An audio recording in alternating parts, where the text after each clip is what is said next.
Alright, y'all. Welcome to the I Am Bruce Leroy channel. Obviously, this your boy Bruce Leroy. Before we get started with today's video, y'all like, comment, subscribe, follow. Kick all y'all asses. Now, I'm probably know I do already. Follow me on all my social medias, Twitter, TikTok, Instagram. Everything is at I Am Bruce Leroy, okay? Now, well, I have to make a correction. See, I got through the intro without stuttering. But I did forget an important detail because, we'll see what happens because Trump just got inaugurated. So we'll see what happens with that. But as of right now, TikTok is no longer available because I deleted it off my phone too soon. So I no longer have TikTok. So really, everything is just on my YouTube channel and my Instagram is popping. I am Bruce Leroy, and then Bruce Leroy was. I'm gonna talk to y'all about the second channel that I have coming up right after this video. Okay, so as y'all know, we do weekly Eagles recaps. Okay, so obviously we won it. I'm not gonna say. I don't know. I keep saying obviously. Obviously, you a dumbass. Not playing. But we beat the Rams. We're headed to the NFC Championship to go against the Washington Commanders, which is kind of crazy. It's crazy that it's not Detroit, it ain't Minnesota, it's the Washington Commanders. So there's a couple things I want to address before we get started with today's game. The first thing I want to address is Kellen Moore with his head coaching jobs he's been doing. And there's a good chance that after this year, he's going to be the next Cowboys head coach. So I guess Deion Sanders is off the table. And again, it makes sense because whatever team that Deion Sanders is going to coach, Shador is definitely getting drafted. That's going to create a conflict of interest considering the fact that it would have been okay had you not re-signed Dak Prescott at such a big extension. I need an extension on my goddamn vocabulary. I need an extension on my time reading because I can't fucking talk for shit. But anyway, so because of the extension that you gave, and then you obviously gave CD, you gave CD his contract, which again, well-deserved. Definitely a top 5, top 10 wide receiver in this league. Your money's tied up, right? So it will kind of make no sense to draft Shador, and then it's like you were just better off letting Dak Prescott just go on free agency this year. But clearly that didn't happen. So I'm not upset for the Cowboys not hiring Deion Sanders. I think that was a smart move. So it looks like that after this year, Kellen Moore almost likely that he's going to be the next Cowboys head coach. Now, also some other news. I just recently found out today, because today's Wednesday, that Aaron Glenn is the new coach of the New York Jets, which I think is kind of smart. I think it's kind of smart. I think that team needs to play through their defense, and I think Aaron Glenn's the perfect guy. Again, very disappointed in him. Well, actually, we'll table that Aaron Glenn conversation. First off, congratulations to him for getting a head coaching job. I think it was a smart hire because, that defense, you kind of need to, rebuild the culture over there, especially from a defensive perspective. And I think the team needs to play through the defense, right? They got offensive weapons, but right now the quarterback play has kind of been abysmal. Now, Ben Johnson, and obviously I know if y'all follow this channel, I know I live in Chicago. Ben Johnson is the new head coach of the Chicago Bears, which to me makes absolutely no sense. Now, for the Chicago Bears organization, it makes all the sense in the world, and I'm going to tell you why. Because Ben Johnson is extremely creative. He knows how to call an offense, and I've been saying on this channel very consistently that Caleb Williams is the type of guy, he needs to be able to improvise, he needs to be able to throw the ball down the field, and I think, getting a young guy like Ben Johnson is the perfect hire. Now, why would Ben Johnson decide to go to the NFC North Ops rather than staying put? I have no fucking clue. But for the Chicago Bears, it's actually a good hire because I think that Ben Johnson is more than capable of playing to Caleb Williams' strength and really just bringing the most out of this offense. Like, it definitely should be a lot more explosive and creative coming next year. The only question is, can they really protect Caleb Williams? But I definitely believe the play calling is going to be so much better. And now I want to talk about these games first. Well, first off, I want to address Kellen Moore going for a head coaching job. If y'all follow me on Twitter, I've been cursing Kellen Moore out. And for those of y'all that's saying, like, well, wait, hold on. Like, the offense has been good for the most part this year. Why are you cursing Kellen Moore out? For those that are wondering. Here's a reality situation, right? I'm going to refer to y'all to a movie. So, if y'all remember, there is... I got sidetracked for a second. if y'all remember, I don't know if y'all seen the movie Sunset Park with Fredro Starr, Terrence Howard, and a bunch of other, and Rhea Perlman. So Rhea Perlman played Phyllis Soroka, right? She goes to this new school, right? And they put her as the basketball coach, right? She applies for this job. They try to find a new way. She's just moving to the neighborhood. Now, I know a lot of y'all saying, about to be thinking, what the fuck is Bruce Leroy talking about? Bear with me for a second. Goes to this new neighborhood, and she takes a job that she low-key is not really qualified for. But it's a job. It is what it is. The job to be a basketball coach. She knows nothing about basketball. Right? And it takes maybe a game or two for them to realize that she actually doesn't know shit about basketball. So, you know, there was a bond that was shared throughout the movie, right? It was more than just basketball. Being in the neighborhood that they was in, being in the type of school that they was, these kids didn't have people that really cared about them, people that was really there for people that were really concerned about their well-being. So, you know, there's been multiple instances outside of basketball that she helped the students in. You know what I'm saying? She showed that she cared about them in multiple situations. So they developed a special bond with her. But her ultimate goal was to open up a restaurant in St. Croix. But, you know, life had other plans. I'm kind of boring the shit out of y'all. I apologize. I have to just be as descriptive and as detailed as possible so y'all can fully get my point that I'm trying to make. So she had a dream that she wanted to accomplish. And the process and the journey of going to that dream, she ran into her purpose. What was her purpose? Well, to help those young men. And when they found out that, you know, the whole time she was going to open up a restaurant in St. Croix after the season, you know, they took it to heart, even to the point where Fredro Starr's character, Shorty, he lied to her about shooting a dude about his girl Cheryl. And the whole team was hurt by it. My fault. I say that to say this, long story short. And she ended up staying. Obviously, if y'all watch the movie, y'all know. I'm not here to give y'all a whole synopsis of Sunset Park. But why I bring up this point is to say this. Kellen Moore, his dream has been to be an NFL head coach for a very, very long period of time. Throughout his NFL journey, I think Kellen Moore even had aspirations to become the Dallas Cowboys head coach at one point in time. It didn't happen. So now he ends up being on the Philadelphia Eagles. Probably the best assembled roster in NFL history on both sides of the ball. I stand by that take. And we have an offense where, you know, he probably he's playing with the most talented roster he's ever had. Okay? And he's playing with a young stud in Jalen Hurts. And he's coaching in a culture that is, you know, probably one of the best and most healthiest cultures in the NFL today. You can't really get a better culture than what we have in Philadelphia. That's the truth. Yeah, the reporters try to start some shit here and there, but I feel like we definitely have I'm not just speaking as the Eagles fan, I'm just talking in general, like just from an unbiased perspective, I feel like we have the best culture in the NFL, or at least one of the best. You don't really get any better than what you have here. You know, you got guys that work their ass off. You got talent. You got future Hall of Famers on the offense that you coach.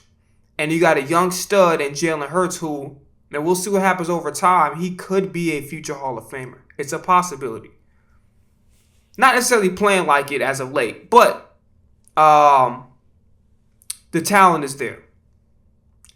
So he's had multiple coaching things lined up for him, multiple coaching interviews, and he's taken them. Okay, the Saints, maybe the Jaguars, I think, and then recently the Cowboys, and then, like I said before in the beginning of this video, the Cowboys are more than likely to hire him as their next head coach. And it makes sense because of the familiarity. It's not a conflict of interest with Dak, and he's already familiar with him as the play caller, right? And probably Dak's had his best years.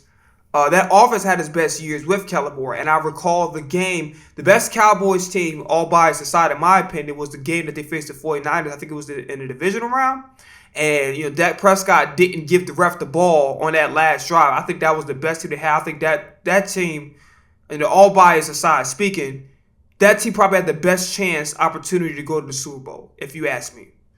Everything was clicking on all cylinders for them. What I'm saying? It just was it is what it is. But I ain't crying about this shit. I'm an Eagles fan. It is what it is. I ain't here to praise the Cowboys that much. But bottom line is this. Kellen Moore, what I started to realize, and then it's crazy as hell because one thing I can't stand watching Kellen Moore interviews. They're boring to the motherfucker. I ain't gonna lie to you. What I come to, and then they asked, they said, okay, if you become a head coach next year, what have you learned being under Nick Sirianni and whatever in this case? And I hate Kellen Moore interviews, by the way, because this guy, he doesn't he doesn't say shit. He just says the most politically correct. Like Vic Fangio interviews, I watch him every time because he has so much knowledge about football. He understands the game, and he's going to tell like it is. He'll be like, yo, if you playing good, you playing good. If you're not, I'm going to say you're not. So there's more depth. Fangio interviews are just much more interesting. Like, I can't, like, I watch Kellen Moore interviews because I kind of have to because I've created content for the Eagles, about the Eagles. But I honestly, I really, like, I fucking dread it. It's one of the worst. Like, I hate. Him and Sirianni got the worst interviews. And it's no disrespect. I'm not trying to disrespect Sirianni in this regard. But like I can't stand watching their fucking interviews, especially Kellen Moore. Like this nigga just offers no. I mean, he knows how to call an offense. I'm not doubting his skills. Well, I kind of am as of late, but we'll table that conversation for a little bit later. But what I come to realize is this. So basically, yeah, he answered the question, and how he answered the question, it was no fucking hesitation whatsoever. It basically says that he's guaranteed, like, he's leaving, and it wasn't much thought or hesitation into, like, yo, basically, we just using this as a stepping stone. What I come to the realization is, Kellen Moore is a very, very extremely selfish individual who only gives a shit about himself. Listen, fuck a title for a second. When you come to an organization, I don't care what role you play. I don't care what role, you could be the goddamn ball boy. When you're working for an organization that has a healthy culture, a healthy environment, you got players that work hard, and you have a winning culture, that means you have a team that literally has a chance to win a Super Bowl every fucking year. And you have a great GM, you have a great owner. You don't get better than what we have at the Philadelphia. You don't get better than what we have at the Philadelphia Eagles. You just don't. Front office, staff, just period, the environment, the culture that we've created, you don't get better than this, right? So, what he's about to do is about to leave Jalen Hurts with about his fifth, sixth, I don't know how many, because Jalen Hurts has been through several coordinators, and I think he's only 26 years old? At least 5 of them already. So, you're leaving the quarterback you're with out to dry because of some shit that, really, it's not, I'm being honest with you, a head coach is not meant for Kellen Moore because otherwise this shit would have happened already. I don't understand, what the hell do you think you're going to get at, or what do you think you're going to accomplish going back to an organization that the environment, and at the end of the day, listen, he wants the title, sure. But does he want the responsibilities? Do I really think he's ready for the responsibilities and the shit he has to tolerate being under Jerry Jones? I don't think so. Kellen Moore, he knows how to call an offense for the most part. Very good coordinator for the most part. But to say he's a head coach material, I don't think so. And I'm not just saying that because I didn't want to believe or whatever. But, like, to me, it just makes absolutely no fucking sense. I mean, you built something tremendous over here. You're taking part of a winning culture. You're about to coach a team to be in the fucking Super Bowl. You really think you're going to get a Super Bowl in fucking Dallas? There's so many holes in that roster. You know, Tyron Smith, somebody needs to replace him. Zach Martin, he's good, but he's always injured. And Guyton, no disrespect, we'll see what happens. Maybe he needs to shit. Maybe he need to go to Philadelphia. I don't know. But as of right now, I feel like Guyton's a bust. He's not a very good offensive lineman. He's okay. Not even okay. He's not good. Like, he definitely has a lot of fundamental flaws. And here's the thing, right? People are going to say, well, Guyton has faced a lot of competition this year. This is what I look for in players, right? I don't look for perfection. I don't expect perfection as a rookie. I expect you to hold your own. Guyton has done the complete fucking opposite of holding his own. You know, their DTs middle don't get much pressure. Their linebackers, outside of Michael Parsons, the secondary is good, but they're always banged up.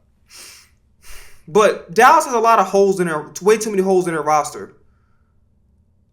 Offensive, just trenches wise, just inside and on the O-line. And they probably could use a tight end or two. There's so many holes on that roster. To say that they're going to win a Super Bowl, it's highly unlikely.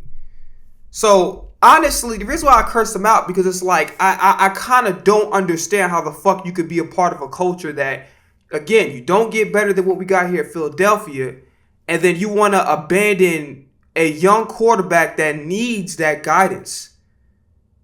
And what I've also come to realize is that maybe he was so readily to leave, and I'm not absolving Kellen Moore for this. I still think he's in the wrong for leaving us, because you're thinking about your fucking self, and you're about to get into territory that you have no fucking clue. Like, you think you can sit up there and give them fucking politically correct answers at the podium because you're a coordinator.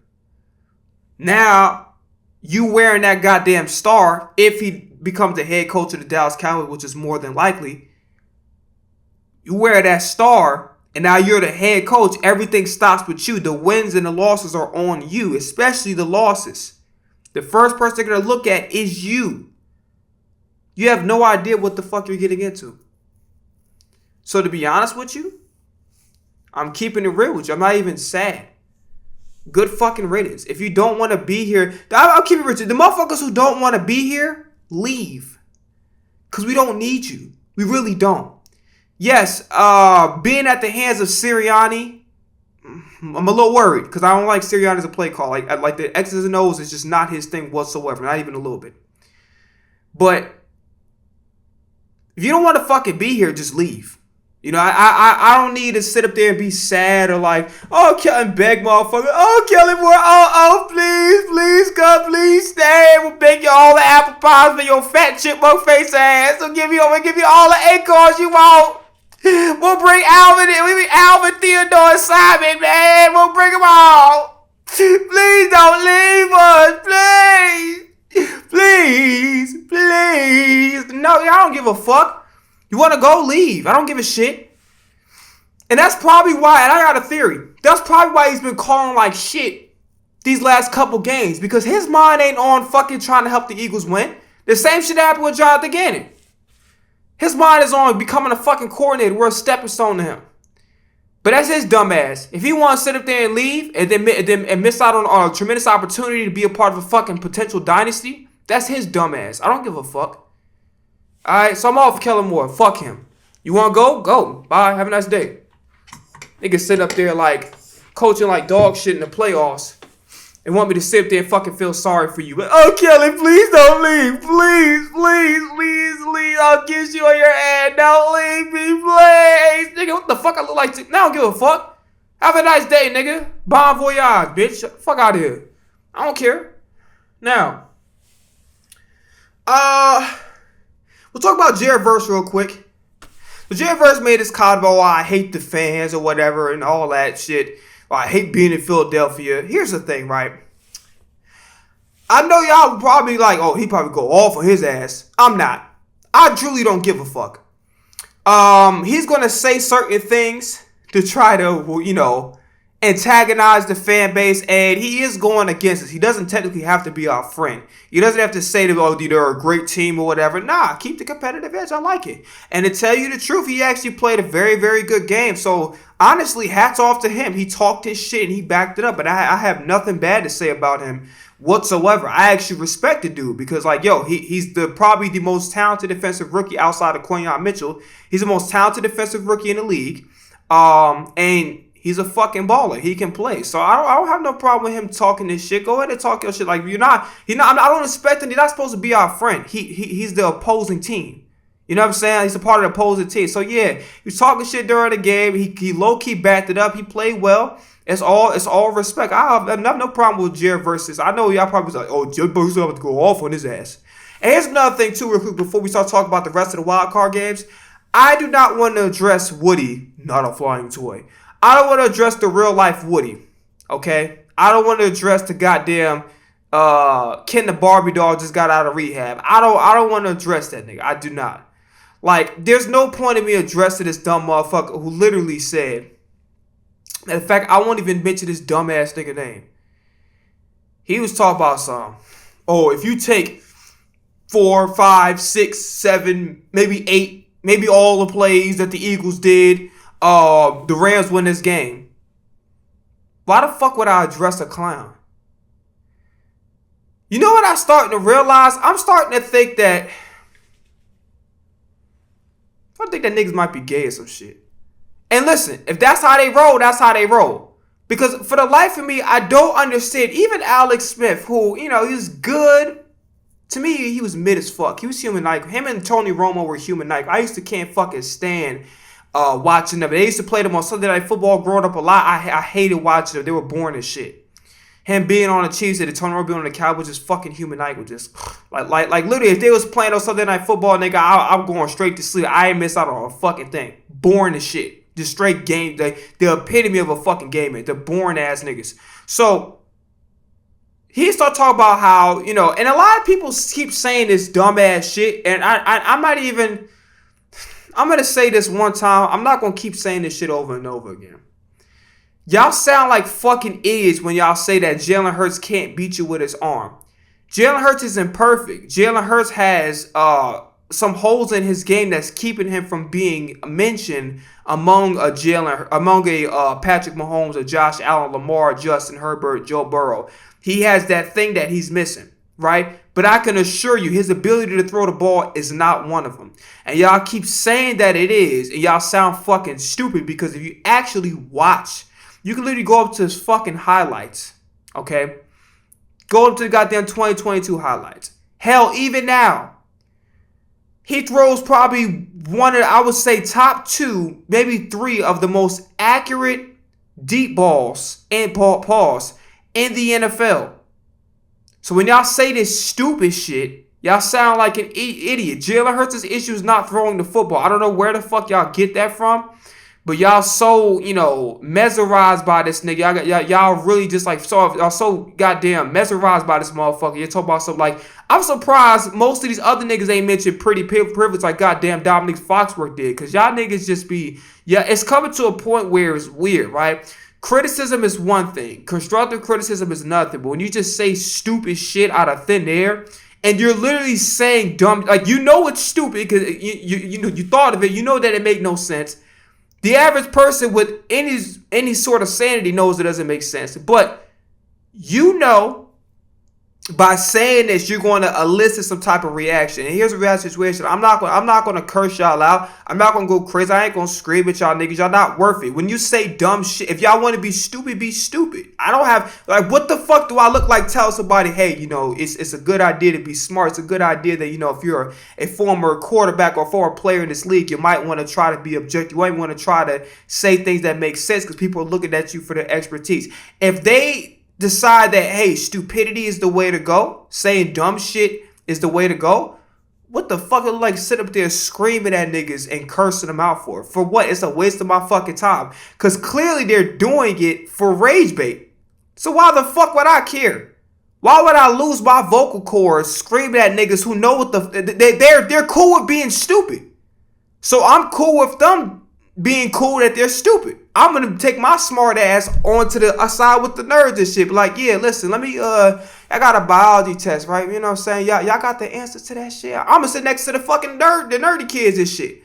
I don't want to be with the fucking dumb jocks. I'm good. I'm straight. I want to be with the kids that like know how to study and shit. You know what I'm saying? So I can make something. I don't want to be no fucking dumb jock, nigga. You gotta be fucked up. Hell no. So listen, hey, if they want to be stupid, let them be stupid. Got nothing to do with me. You know what I'm saying? So I'm all for that. Let's talk about these games real quick. So Chiefs and Texas. I'm gonna be honest. A lot of people are going crazy about them calls. So Will Anderson got called for targeting, which he hit him in the chest area. That clearly was a bad call. And it was another incident. I don't remember who, but might have been Al Shire, maybe. So two people ran into. So Mahomes did a late slide. Two people ran into each other, and they said that it was a late hit on Mahomes, and they barely touched him. They did touch him, but it wasn't enough. It wasn't enough forcible contact to make a call. Here's a reality situation. I'm going to keep it all the way a buck with y'all. Did the defense play good? Yes. But I'm going to be honest with you. C.J. Stroud took way too damn long to get rid of the football out of his hands to win that game. I don't even think that the calls that they made would have had much of an impact on the game. I still think that even if those calls were made, I still feel like I don't see the Texans winning this football game. Particularly because of the fact that C.J. Stroud doesn't get the football out of his hands quick enough to be able to allow the offense to develop a rhythm. Sometimes it's like a lot of just unforced, like you make the game. It's one thing if the Chiefs are playing tough defense, but you make it even harder on yourself when you continuously don't take the check down. You're constantly looking down the field. You know that your offensive line has had trouble blocking you all year long. You know this, so that means that you need and you know that this defense is with Steve Spagnuolo and all them guys, Karlaftis, McDuffie, Chris Jones. I can go on and on, right? Nick Bolton, I think he's still on the team. Don't quote me on that. But they got guys that could play on that defense. They got some really, really good players. So if you decide that, you want to keep holding on to the fucking football that expected, I just don't see it. A lot of people were going crazy about it. Even the players and the fan. And I'm just like, y'all still didn't do enough strategically to win the game. Yes, that was a huge part of keeping y'all in the game, but the question is, did the Texans do enough to win the game? And the reality situation is, no. I think those calls that they made would have kept them in the game, but to win the game, you have to be strategically more sound than the other team. You have to be, you didn't really check. Defensively, you played pretty good overall. I say about 3 quarters, but y'all fell apart.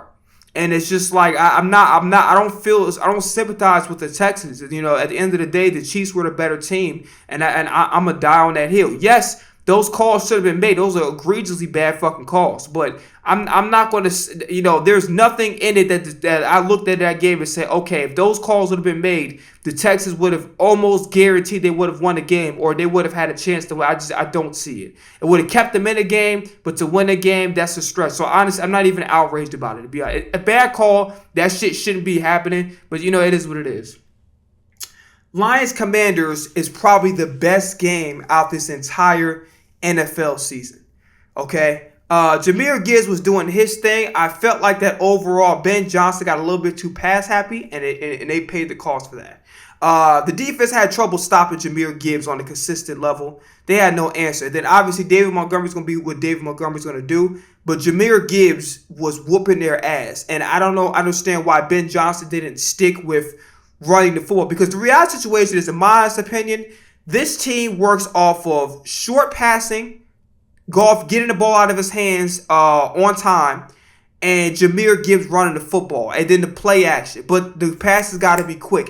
That, to me, is when Jared Goff's at his best. Yes, he can throw the ball down the field. He's capable of doing it. But to me, the offense excels when there is primarily relying on running, being a run-first team, and then hitting with the play action, and then short passes, quick passes that are on time. That's when I feel like the Lions are at their best. To me, that's just my opinion.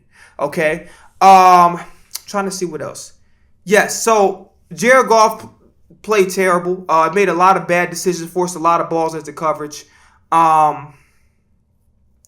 Play calling got worse as the game went on. I think the biggest issue with me, and why they really lost the game the way they did. First off, I'm gonna keep it real with you. You know that you played a good ass game when NFC East rivals, I'm talking about Eagles fans, including myself, are up there praising the shit out of a NFC East rival. I'm talking about, bro, there is nothing, bro, I'm telling you, like, there's so much respect and admiration I got for Terry McLaurin and Jaden Daniels. It's not even funny. It's almost as like they're not even rivals. Like, to play like that, being a huge underdog, and I don't want to hear the excuses, well, Detroit didn't have a lot of injuries and shit. Like, I don't want to hear that because they got rid of the Vikings fast. They just played a team that they probably didn't think was going to up to the task, and Jaden Daniels played fucking fantastic. And I have a lot of respect for Jaden Daniels, and no matter what the rivalry is, you will never hear me say anything bad or distasteful or disrespectful about Jaden because I have a ton of respect for that young man. And Terry McLaurin, I've always had a ton of respect for him from day one. He's been consistently a top 10 receiver. Now he's playing with a quarterback who knows how to give him the fucking football. And Cliff Kingsbury does such a great job with this ball club, and Dan Quinn has done a great job. And again, that's why I talk about, you know, you gotta bring in great ownership. You can't allow bad owners to get away with fucking the team over. That's why after a certain amount of time, there got to be some rules in place where, because maybe it's not the GM, maybe it ain't the coach, maybe it ain't the players, maybe it's the owner that's fucking up the teams, and you got to get rid of them. You can't leave them on a team to you know what I'm saying? Like, you can't do that. It's not fair to the organization. It's not fair to the players, coaches, or the GM or the front office. You know, you have to remove bad owners after a certain amount of time. If they have consecutive seasons of mediocre decision making, you can't let them stay the owner of the team. At some point in time, there needs to be consequences or something that's going to, they look at that and say, oh shit, I have to do a good job now. Because it's like an owner could be a dog shit owner and they can get away with it because technically they own the team. And that's truly not, it's not fair at all. But it just goes to show what happens when you change ownership, and the Commanders are like a whole different team. The decision making and what they've done, the coach that they brought in, the coach, the organization, the coach, it's just in general, it's night and day, truly. So I have a ton of respect for the Commanders. But the biggest thing for the Lions is Aaron Glenn. You know, I said I was gonna talk about Aaron Glenn, spin the block. One thing as a defensive coordinator, you got to be able to make adjustments. Okay, this is what I was afraid that Vic Fangio wasn't going to do. But different between Vic Fangio and Aaron Glenn, and it separates great coordinators from good ones, is the ability to make adjustments. Your team has the opportunity to get to the Super Bowl. You cannot consistently keep playing man coverage over and over and over again. It is not fucking working. Because Jaden Daniels is either ripping y'all asses apart, and they're blitzing heavy to do man coverage, which is good. You should put your quarterback under pressure, but you have to have a balance, right? Sometimes it's nice to play that little cover 2 Vic Fangio scheme where everybody's back and play a little prevent every once in a while, or play some type of zone. And the fact that Aaron Glenn refused to play zone, you basically just play right into Jaden Daniels' hand. And then your head is like, well, if it ain't broke, don't fix it. Well, the shit is broke. You just keep trying to put super glue in that motherfucker and act like that you could just go put it back on the shelf for sale. It's not for sale. The motherfucker's broke. Throw that shit in the garbage. Make it goddamn MOS or whatever the fuck you call it. Mark that shit out. It's over with. It can't be put on the sales floor. It's like you breaking a goddamn vase, right? That bitch shattered into like 1,000 pieces like a goddamn jigsaw puzzle before you put it together, right? And you try to put that motherfucker together, try to put it on the sales floor, you can't do it. The motherfucker's broke. It's over with. Like, it's not salvageable. That's it. It's not, you know what I'm saying? And that's what reminded me of the job that Eric Glenn had done that game as a defensive coordinator, coach of the defense. He did a terrible job with his decision making. You cannot, yes, you want to stick to your bread, but you don't want the other team to dictate what you have. But sometimes you have to make the adjustment. And if it's not working, you got to be able to play some zone, you know, especially nowadays because Terry McLaurin, y'all was whooping y'all ass. Jaden Daniels either had room to scramble or he was whooping y'all ass through the air. Y'all have to make those adjustments. You know what I mean? And they didn't do that. And their stubbornness costed them the game on both sides of the ball. Ravens and Bills. Lamar Jackson, I understand Mark Andrews definitely sold like a motherfucker. He fumbled the football on the clip, which you can't do, and dropped a 2-point conversion, which you definitely can't do. But for Lamar Jackson, you got to play mistake-free football all 4 quarters because people are not going to keep giving you the benefit of the doubt. Granted, Zay Flowers wasn't there, but to me, I don't think that was much of a problem. I thought Rashad Bateman had a really good game. Guys stepped up. And I was saying, well, you should have gave Derrick Henry the ball. I think they tried. But you still got to be able to just make good decisions with the football. And I think that the fact that Lamar Jackson had made some mistakes early in the first half, I feel like that it set them back. And they wasn't really able to truly... I mean, they kind of recovered. And here's the thing. I know a lot of people are saying, well, Josh Allen had 167 yards, and they're going to get on Jalen Hurts. And matter of fact, we can just go straight into this game right now. So here's the thing, right? So let's talk about Jalen Hurts real quick. So Jalen Hurts was 15 for 20, 128 yards through the air, 7 carries, 70 yards, and a rushing touchdown, okay?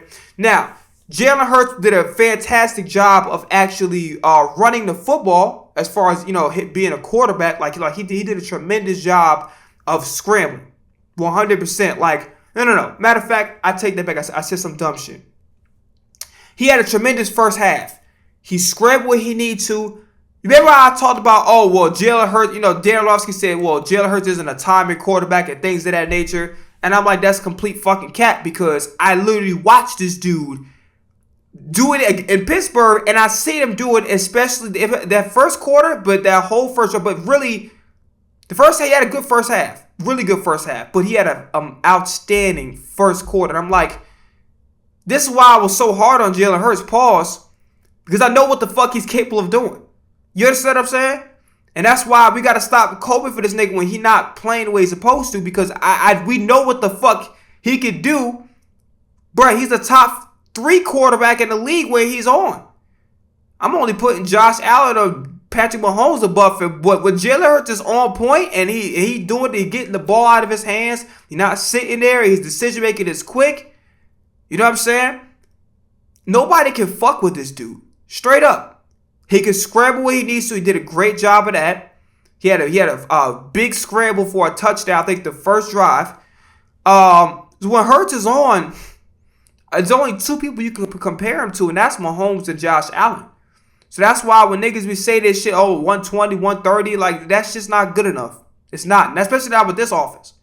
Now, the second half was a different story. Here's the thing. I'm going to give Jalen Hurts a C overall. I'm going to give him about a 75, maybe a 74 out of 100. He had a tremendous first half. Really good job putting the ball there. Some things happened that was beyond his control. First and foremost, A.J. Brown did drop a pass. Devontae Smith would have had a big catch if it wasn't for a helmet-to-helmet hit on Devontae Smith. Lane Johnson, I think, did a false start on a tush push in the second half. Mekhi Becton had an ineligible man down the field penalty on him during a screen pass to Goddard. And we'll talk about Goddard a little bit later. And then, obviously, the unfortunate injury to his knee.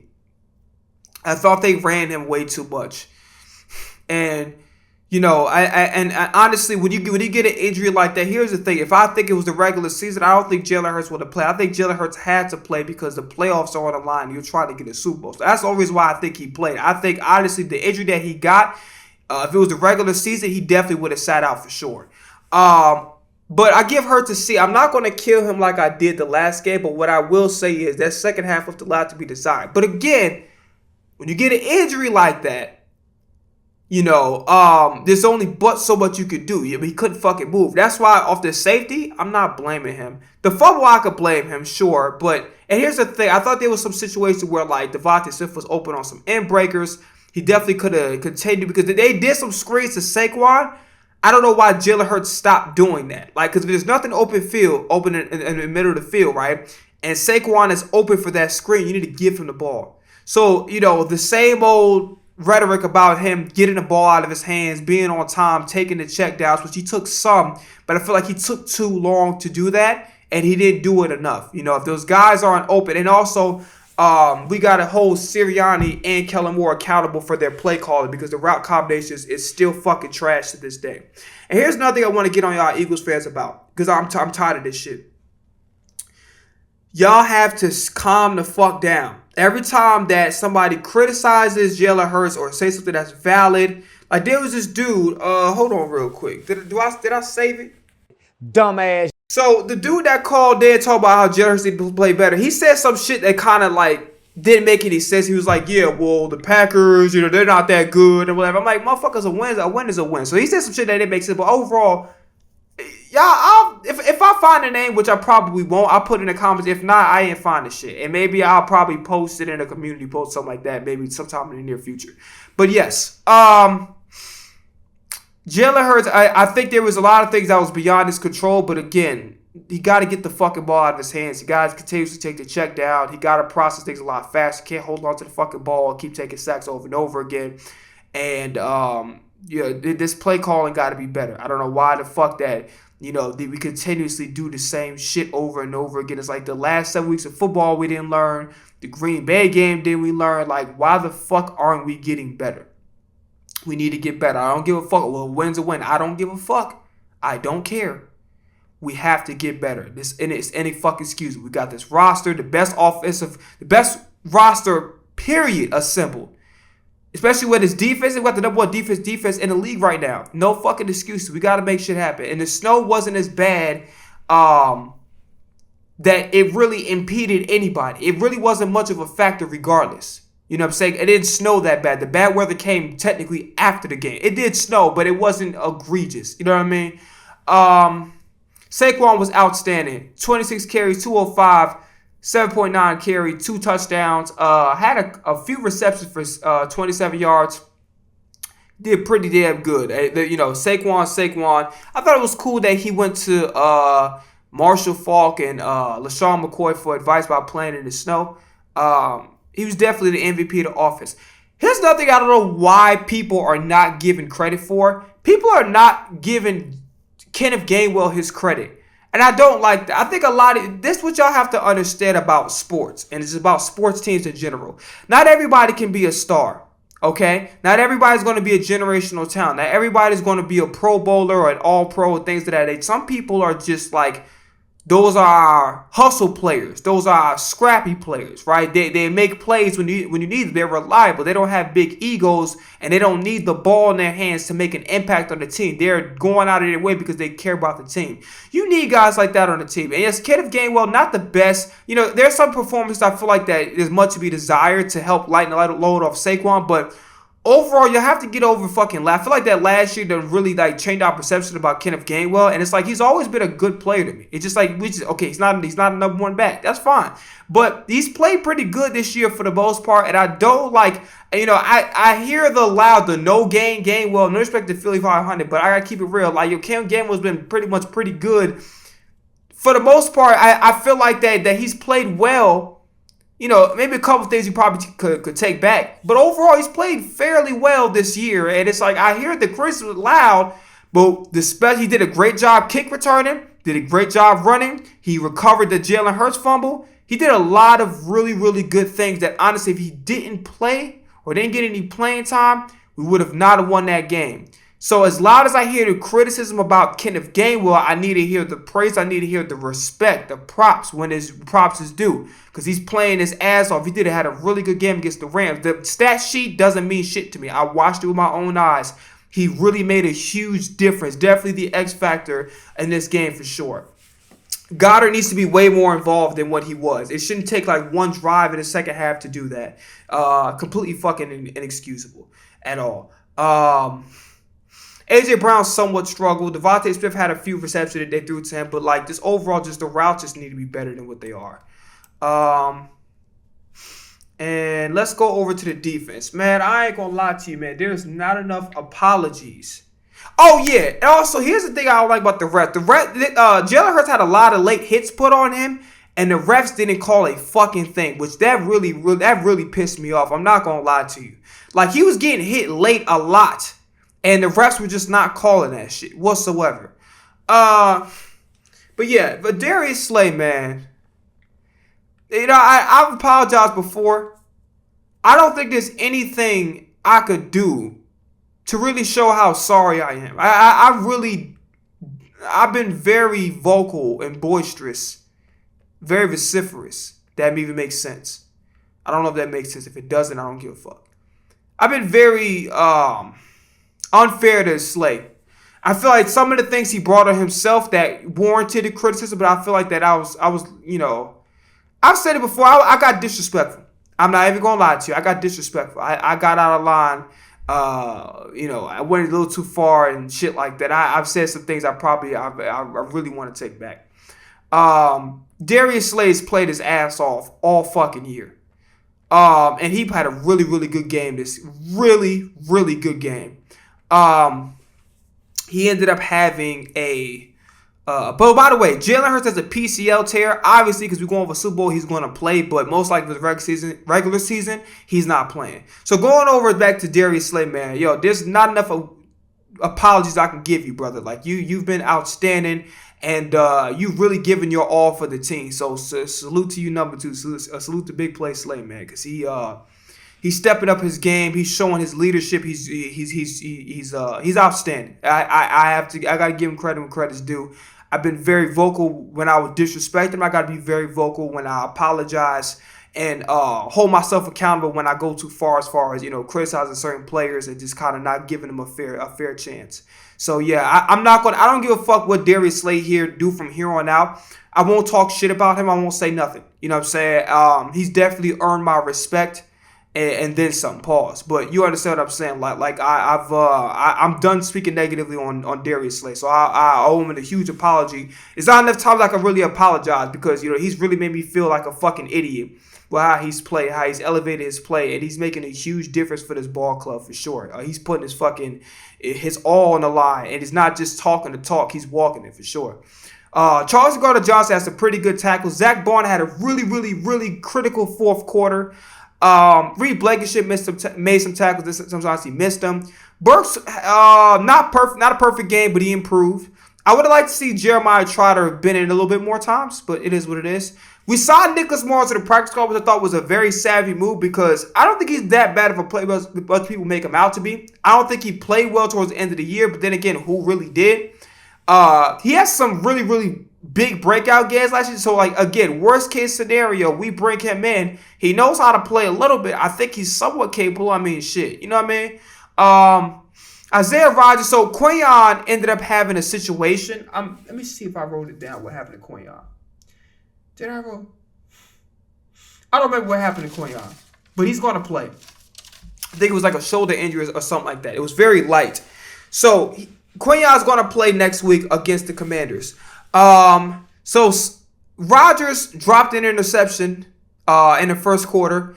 He had some big catches put over him. And honestly, that catch over Slay, I don't blame Slay for that at all. That's just that Stafford's he a bad motherfucker. And he definitely a Hall of Fame. Everybody said he's not a Hall of Fame, man. Like, listen, ain't a lot of people that can play with that Detroit Lions team for that long can put the stats up that he did. I'm just keeping it real. And don't talk about Calvin Johnson. You got the whole team as a whole. That defense was not very good as a whole unit. Got some pieces there and there. Glover Quinn, Slay had his run. But overall, that defense, a lot to be desired. They ain't really helping Stafford much. I'm just keeping it real with you.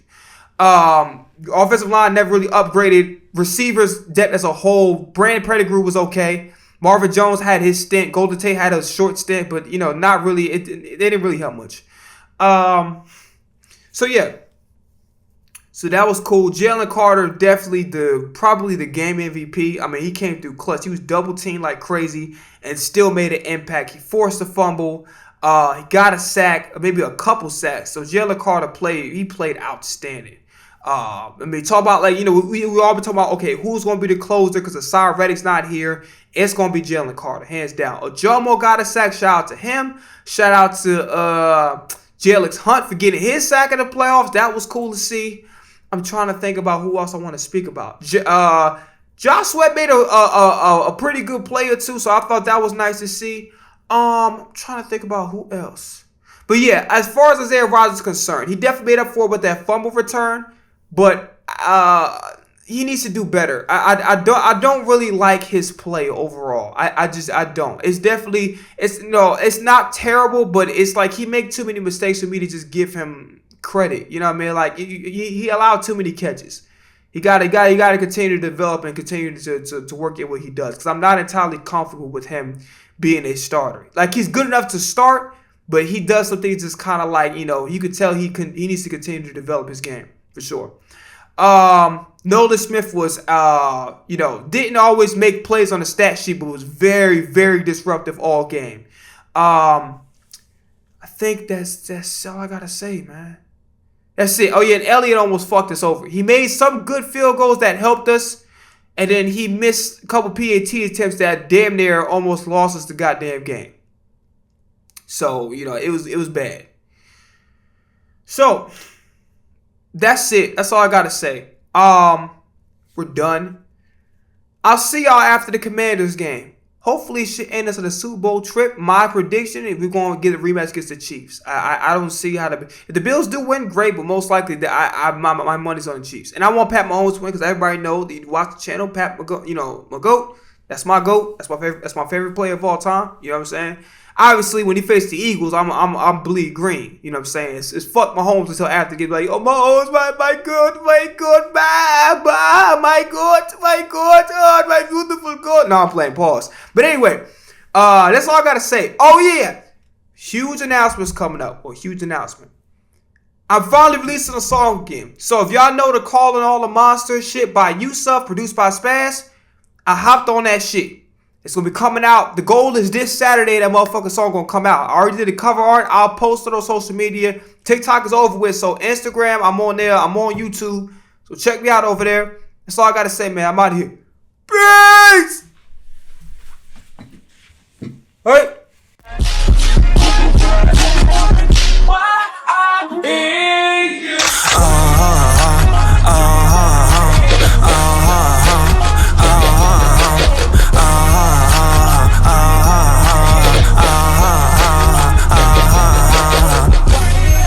On your block, make the shit official. No time for all that jazz, but I pull a pistol. 12 hours North Korea when you see this missile. I'll pull what was issued, homie, if there's an issue.